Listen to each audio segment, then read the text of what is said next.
국정과제 점검회의 두 분 다 시청하셨겠죠? 아, 예, 봤습니다. 역시 맞죠. 네, 무릎 꿇고 보셨겠죠? 아, 그럼요. 네, 예. 알겠습니다. 저희가 그 영상을 좀 준비를 해봤거든요.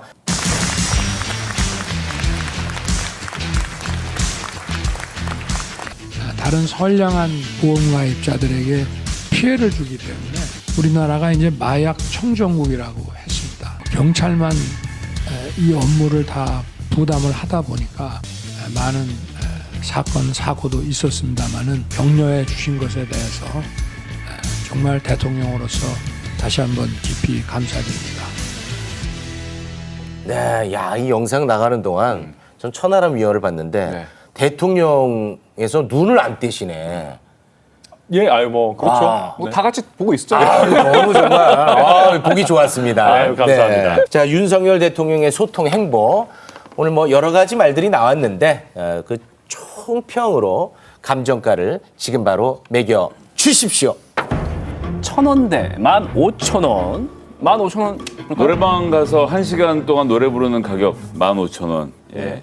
오늘 저 노래방 마이크를 저 대통령께서 좀 오래 잡고 계셨던 것 같아요. 예. 아, 말씀의 양이 예, 많았다. 말씀이 좀 많았고 이제 1분 남으면 마지막 노래 하지 않습니까? 긴 노래. 제일 긴 노래 골라서 하는데 오늘 발언이 좀 전반적으로 길었다. 근데 뭐 그런 점을 제외하면 전반적으로는 전 아주 좋았다라고 생각합니다. 저도 몇 번 말씀드렸지만 이건 암기 대회도 아니고 대통령의 네. 모든 국정 현안을 원고를 안 보고 줄줄이 꿰고 있어야 될 이유도 없습니다. 네. 그러니까 필요한 부처의 장관들과 함께 나와서 최소한 한 150분 넘는 시간 동안 쭉 설명을 함으로써 아, 윤석열 대통령이 이런 문제에 대해서 이렇게 생각하고 있구나를 오랜만에 정리할 수 있었다는 기회라는 점에서는 전 이와 같은 형태의 기자회견 아주 적극 권장하고 예, 잘하셨다고 생각합니다. 앞으로도 계속되면 좋겠다. 예, 뭐 자주 이렇게 해주셨으면 좋겠습니다. 네. 예. 그러니까 오늘 시간도 추가 시간이 길었어요. 네, 예상보다. 서비스 시간 엄청 줬어요. 네, 엄청 많이 그리고 막 나왔습니다. 30분? 네, 중간에 그거 끊고 KTV 단독으로도 바꾸고 막 엄청 했더라고요. 흥분하셨어요, 이렇게. 아, 그래요? 오랜만에 칭찬해 주시니까 너무 좋네요. 아, 좋았어요. 네. 아니, 네, 공깃밥 이제 한 공기 가격인데요. 요새는 2,000원인 데들도 많이 있지만 네.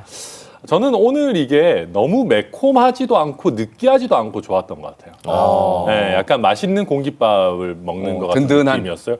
왜냐하면 저는 윤석열 대통령의 정치가 길지 않았지 않습니까? 네. 그러면 윤석열 대통령이 기본적으로 어떤 관점과 생각을 갖고 있는지를 알 기회가 상대적으로 적었단 말이에요.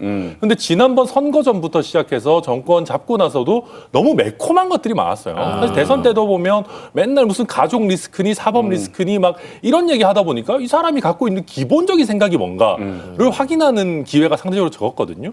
그리고 지난번에 했던 무슨 그 경제 뭐 회의 있었잖아요. 네네네. 그 중계했던 거. 네. 비상경제회의. 그때는 예. 예, 조금 느끼했어요. 아, 느끼했다. 그러니까 뭔가 자화자찬 같은 얘기들이 좀 많았어요. 그러다 보니까 아니 국민들은 이렇게 경제 어려운데 좀 엄중함을 모르는 거 아니냐 얘기가 많이 나왔었는데 오늘은 그런 부분도 굉장히 많이 개선이 됐고 대통령 혼자 하지 않고 장관들이 부족한 부분 채워주고 이렇게 하다 보니까 굉장히 좀 든든한 느낌이었다. 그래서 공깃밥 같은 느낌이었다.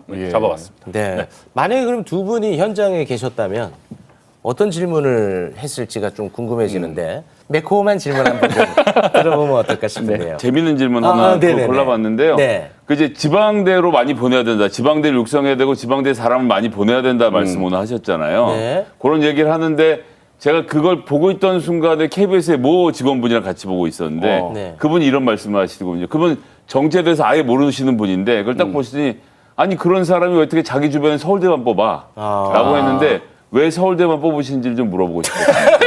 아, 저는 오히려 그 자리에 지방대 나온 사람이 정말 있었을까? 몇 안 됐을 것 같거든요. 네, 뭐 그것도 있고. 아, 저는 한 질문 하자면은 대통령과 함께 경제 위기를 극복할 국민의힘 당대표는 누가 마음에 드시는지. 네. 그 앞에 경제 위기는 사실 사족이고요. 맨날 요새 윤심 윤심 하니까요. 그래서 너무 막 이 얘기만 너무 있으니까. 진짜 윤심은 누구냐? 진짜 좋아하는 사람 누구냐? 한번 여쭤보고 싶어요. 아, 국민 팬으로 가셨어야 되네. 그러니까. 아니요. 그래서 초청 못 받는 겁니다. 네. 당내 개입하지 않는다고 공언을 하셨잖아요. 자, 네. 그리고 또 이번 점검회의에서 좀 인상 깊었던 점 중에 하나가 윤석열 대통령이 여기 행안부 장관 왔나 이러면서 이상민 장관을 꼭 집어서 그 이슈에 대해서 설명을 하라고 했잖아요. 예, 기업 이전 인센티브 예. 관련해서 이거 어떤 시원하로 봐야 됩니까? 지난번에 이미 범국민 안전대책 TF를 만들고 단장에 이상민 장관을 임명할 때부터 이상민 장관에 대해서 어떠한 문제도 삼지 않겠다라고 대통령 입장을 정한 겁니다. 대통령 입장에서는 지금 비정상적인 국가 운영의 가장 큰 문제가 정치가 나서서 죄도 없는 사람을 처벌해온 관행인 겁니다. 즉 장관들이 사퇴했던 과거의 관행이 잘못된 것이고 이제부터는 법적으로 책임지는 사람만 책임지는, 즉 용산자 달아놓은 경찰서장이나 소방서장만 잡아가면 행안부 장관에게 정치적 책임을 묻지 못하는 건 너무 당연하다라는 이 비정상의 정상화, 이런 컨셉 안에서 바라보시기 때문에 이상민 장관은 유임될 겁니다. 이 행안부 장관 오셨나요? 이것도 이제 하나의 또 챙기기로 봤다. 아주 뭐 당연합니다. 그럼 누구누구 오는지 명단을 몇 번 보고 했을 텐데 오셨나요? 물어볼 수가 없죠. 아, 일부러 메시지 차원에서. 연기다. 저 상황에서 그런 메소드 연기까지 나오겠습니까? 다만 지금 당장 경질할 상황은 아니다라는 건 뭐 명확하게 보여준 거고요. 근데 국회 해임 건의안에 대해서 살펴보면 언제까지 해임해야 된다라는 데드라인은 없어요. 대통령실도 한 얘기가 당장 우리가 수용하겠다 불수용하겠다가 아니라 수사 결과라든지 사실 또 국정조사 하게 되면 그 국정조사 결과 보고 판단하겠다라는 거거든요. 네. 그 정도 상황 아닌가 싶습니다. 네, 알겠습니다. 우선 굉장히 마음 아픈 일이고요. 생각이 좀 더 좀 굳건하고 치료를 받겠다, 좀 이런 생각들이 더 강했으면 좋지 않았을까 하는 생각이, 그런 어려움을 좀 충분히 좀 제기를 하셨다면 좀 더 적극적으로 할 수 있지 않았나 싶습니다. 지원 부족 문제는 없었을 것이다. 본인이 치료받겠다는 생각이 강했으면 좋았을 것이다. 라는 발언을 했습니다. 어떻게 보셨습니까? 일단 팩트를 하나 먼저 짚으면 저 학생이 20분간 일주일에 한 번씩 치료를 받았다는 겁니다. 부족하죠.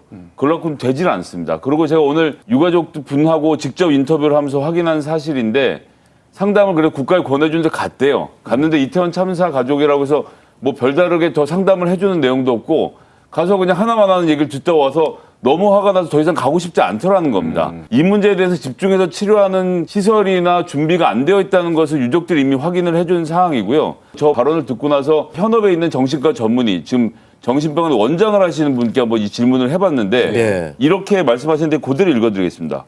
우울에 대한 최고의 오해이자 제대로 된 치료에 방해가 되는 최고의 악덕은 그것이 개인의 마음먹기에 따라 좌우된다는 생각입니다. 아닙니다. 우울이나 자살은 개인이 감당할 수 있는 범주를 넘어서는 압도적인 것입니다. 본인이 정신적으로 굳건해야 된다는 말은 우울한 사람이나 자살 시도자, 트라우마 경험자를 죽음으로 다시 내모는 가장 무식하고 잔인한 말입니다. 그것은 절벽 앞에 서 있는 사람의 등을 떠미는 말이나 다름없습니다. 이렇게 정신과 전문의가 굉장히 강하게 경고를 하고 있어요. 어떻게 저런 말씀을 기자들에게 공개적으로 하시는지 정말 너무 저는 잘못됐다고 생각합니다. 네. 그 2차 가해에 대한 부분을 지적을 하던데 이런 부분에서 당 차원에서 진짜 적극적으로 좀 나서는 분위기가 있습니까? 있어야 될 텐데 네. 저도 잘 모르겠습니다. 사실 최근에도 진짜 말도 안 되는 막말을 쏟아낸 네. 그 김민아 창원시 네, 의원인가요? 저희 당 윤리위가 정말 그 어마어마하게 날아다니는 윤리위인데 네. 왜 정작 칼을 휘둘러야 될 때는 또 이렇게 조용한지 아무튼 저도 국민의힘의 구성원으로 사실 좀 답답하고요. 우리 당부터가 뭔가 유가족 분들이 우리의 적이다. 뭔가 정치적으로 우리를 뭔가 이렇게 압박한다라는 생각을 하지 말고 아니 유가족분들이 그런 게 어디 있습니까? 당연하죠. 당연히 책임이 있는 정부와 여당에게 책임지는 자세를 요구하는 거에 네. 불과한 것인데 좀 더 소통하려는 열린 자세를 저도 가져야 된다 생각합니다. 윤리의 징계를 받아야 될 분들은 권성동 의원, 장제원 의원입니다. 유족들을 향해서 저들은 적이다라고 선언을 그 사람들이 한 거예요. 의원들이 그렇게 먼저 나서고 그것도 윤핵관이 앞에 나서서 그렇게 이야기를 하니까 그 밑에 따라다니는 보병부대인 무슨 시의원이냐 이런 사람들이 유족들이 감히 우리 대통령을 공격해? 아니 유족들이 우리 이상민 장관을 해치려고 해? 그러면 우리의 적이지. 공격해야지라는 이 말도 안 되는 논리를 만들어서 이런 악담들을 퍼붓는 거 못하게 해야 됩니다. 실제로 그 극단적인 선택을 했던 학생도 그 댓글에 많은 네, 상처를 받았다라고 하는데 네. 잘난 척들은 좀 그만 좀 했으면 좋겠습니다. 진짜. 네.